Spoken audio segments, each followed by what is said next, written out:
Right, this is ytterbium, again lanthanide, stored in a very old glass bottle. Ytterbium is one of 3 lanthanides which was named after a Swedish town called Ytterby, which is where they were all discovered. Terbium, erbium and ytterbium are all derivatives of that town name. Oh, the town's done well out of itself, hasn't it? The town's done very well out of it, yeah. Have you ever been there? No, not personally. You should go. Yeah, I should.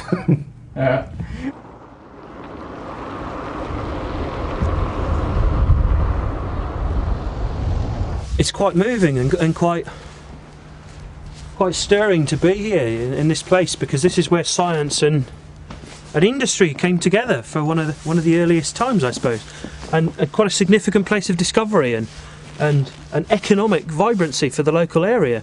It's almost spiritual. It's really quite different. What does it look like? Ytterbium. Well, it depends on whether you're talking about the metal or as an element. Often ytterbium-2 compounds are sort of yellows and oranges. Where do I get it from? Yeah. Buy it from a catalogue. So ytterbium, it's a rare earth element, it's a metal, it's a silvery lustrous metal, it's very soft and it reacts very readily with oxygen to form a very nice protective oxide layer which sits over the metal, so it preserves itself after reaction with oxygen. It was first identified or first isolated from a sample of a mineral which was recovered from this very quarry where we are in Ytterby near Stockholm in Sweden.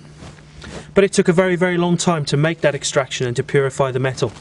It's a rare earth element, it's one of 15, and it's actually the least abundant of the rare earths. But the name rare earth sort of makes you think that it's really rare.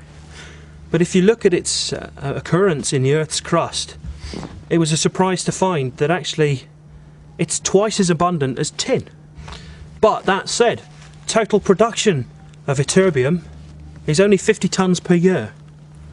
So it's still very, very little utilised, and that's probably because its chemistry is least understood. And it's least understood because we were only really able to isolate significant amounts of ytterbium in the late 1950s.